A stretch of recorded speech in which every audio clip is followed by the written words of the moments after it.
Bonjour et bienvenue. Nous sommes jeudi et c'est l'heure de l'activité. Et aujourd'hui, je vais vous faire une activité totalement méthode lien, puisqu'on va parler des mythes que vous pouvez avoir, ou les questions que vous pouvez avoir sur la méthode lien, à savoir, est-ce que la méthode lien est trop douce pour créer quelque chose? Alors, que vous soyez aidant professionnel, vous avez peut-être déjà entendu des phrases comme ça, c'est une activité trop douce, ça marche pas toujours, ça prend du temps, à son stade, il n'y a plus rien à faire. Et si je vous disais en fait que ces idées, c'est des idées reçues qui vous font passer à côté de l'essentiel. Parce que moi, je vous propose pas des activités pour faire des activités. Non. La méthode lien, le but, c'est ce qu'il y a dans le slogan. Créer du lien. Même quand la mémoire, elle flanche. Ce qu'on veut, c'est garder le relationnel. Et ça, le relationnel, il fonctionne. Peu importe le stade. Alors, d'abord, 3 mythes à déconstruire et ensuite, je vous donne tout de suite l'activité. Ne vous inquiétez pas, ça va être super rapide. La méthode lien, c'est une méthode trop douce et donc c'est pas efficace. Alors, la méthode lien, soyons clairs, je ne l'ai pas créée pour être gentil. C'est une méthode neuroscientifique et je l'ai créée pour créer des conditions pour que le cerveau Alzheimer puisse fonctionner. Parce que quand votre proche est stressé, son cerveau il est en mode défense et donc il ne vous comprend plus. Il se pose, il est ailleurs, il est dans son monde. Or, si vous utilisez la méthode lien, vous avez un état apaisé et donc vous avez de la coopération et de l'engagement. Et donc voilà votre fameuse activité. Et il n'y a pas besoin de matériel. Enfin, si, le matériel, c'est vous. C'est une activité ultra simple, extrêmement puissante. J'ai nommé le miroir émotionnel. Le principe, il est hyper simple. Vous allez vous synchroniser avec votre proche et votre patient sans chercher à le corriger. Je précise bien, il n'y a pas de correction.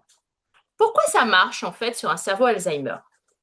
Eh bien, le cerveau humain, même hors Alzheimer, il est équipé de ce qu'on appelle les fameux neurones miroirs. Et ces fameux neurones miroirs, ils permettent de ressentir et de reproduire l'état émotionnel de l'autre. Donc, si vous vous êtes tendu, votre proche se tend. Si vous êtes apaisé, votre proche ou votre patient s'apaise. C'est par exemple aussi ces fameux neurones miroirs que vous avez quand vous rencontrez quelqu'un pour la première fois. Vous êtes stressé. Par exemple, un premier dating amoureux. Et vous allez voir que cette personne a une boisson chaude. Inconsciemment, il va vous demander si vous voulez boire quelque chose. Vous allez vouloir boire du chaud aussi. Pourquoi? Parce que la sensation de chaleur dégagée par cette fameuse boisson chaude fait de vous quelqu'un de chaleureux. Et donc, ça détend déjà l'atmosphère. Bref, revenons à notre miroir émotionnel. Alors, au stade léger, c'est très simple. Vous vous mettez en face de votre proche, vous adoptez une posture calme et vous ralentissez vos gestes, votre débit de parole, votre nombre de mots. Et vous le regardez avec un sourire dans les yeux pour lui dire tout simplement, je suis bien avec toi. 5 mots. Vous laissez une pause, vous laissez le temps faire et vous allez voir ce qui va se passer. Au stade modéré, alors ça va être un micro-poil plus technique. Alors tout petit, hein, vous savez bien que dans la méthode lien, il n'y a rien de vraiment technique. C'est surtout de la neuroscience. Eh bien, on va observer du coup sa fenêtre de disponibilité. Pour ceux et celles qui ne savent pas ce que c'est, je vous rappelle que sur la communauté School, vous avez une formation gratuite et que la fenêtre de disponibilité est prévue dans la formation. Et donc, au stade modéré, revenons à nos moutons, vous allez observer l'état de votre proche, votre patient. S'il est agité, vous ralentissez encore plus. S'il est complètement fermé, vous adoucissez votre voix. Puis, vous allez utiliser une phrase simple. Je vois que c'est difficile aujourd'hui. 6 mots, rien de plus. À partir de 7, je vous rappelle qu'il y a une perte d'information. Alors, qu'est-ce qui se passe si vous faites ce type de choses à un stade modéré? Eh bien, ce qui se passe, c'est que, règle numéro 1 de la fenêtre de disponibilité, si votre proche est agité, c'est qu'il y a quelque chose dans son environnement qui l'a agité. Et le plus souvent, c'est vous.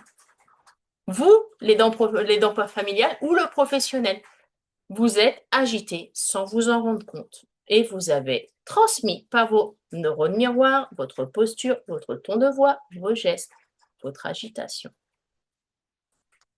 Au stade avancé, le miroir émotionnel, c'est encore plus simple et c'est extrêmement cool que ce soit pour vous comme pour lui.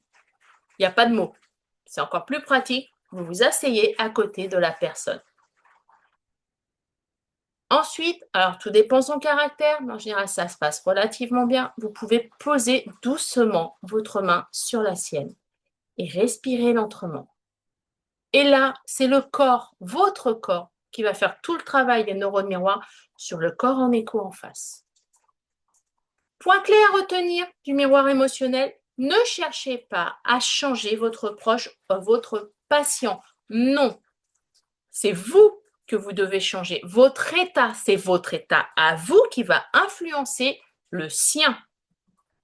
Alors, mythe numéro 2, maintenant que vous avez l'activité, la méthode lien, elle prend du temps. Oui, non. Pourquoi? Parce que là, on parle d'activité lien. Une activité lien, ça peut prendre 30 secondes, 1 minute, parfois moins. Et elle peut vous permettre d'éviter des crises, des blocages et de l'opposition. Retenez ceci, et ce n'est pas moi qui le dis, ce sont les neurosciences actuelles. Une activité qui dure 5 minutes stimule tout aussi bien le cerveau qu'une activité qui en prend 15 ou 20. Et même 3 minutes, des fois, ça suffit. Ça dépend tout simplement de ce que vous voulez obtenir. Et nous, ici, la méthode lien, ce qu'on veut, c'est de la relation. C'est pas autre chose. Mythe numéro 3, la méthode lien, c'est instinctif. Ben non, pas vraiment. Parce que c'est une question de repositionnement. Si vous êtes sous stress et que vous vous en rendez pas compte, parce que oui, on peut être stressé sans s'en rendre compte, vous allez faire exactement l'inverse que ce qu'on attend de vous. Vous allez accélérer votre débit de voix. Vous allez adopter une posture pressée. Vous allez insister. Vous allez être tendu dans vos micro-expressions faciales. Et la méthode lien, justement, c'est ça qu'elle vous apprend à faire l'inverse de l'automatisme. Alors, retenez ceci. Pour réussir cette activité de miroir émotionnel, ce n'est pas ce que vous faites qui change tout. C'est dans l'état dans lequel vous êtes quand vous le faites qui changera tout. Avant de vouloir faire, commencez par être avec votre proche ou votre patient. Si vous voulez en apprendre plus et à utiliser des outils de ce type-là dans votre quotidien, avoir des solutions à des situations concrètes et des retours qui ont été testés par le terrain, par moi ou par d'autres personnes, vous pouvez rejoindre la communauté lien gratuitement. Vous avez le lien sous la vidéo ou cliquez sur cette vidéo. Créez du lien, même quand la mémoire flanche. C'est ça la méthode lien. À jeudi prochain.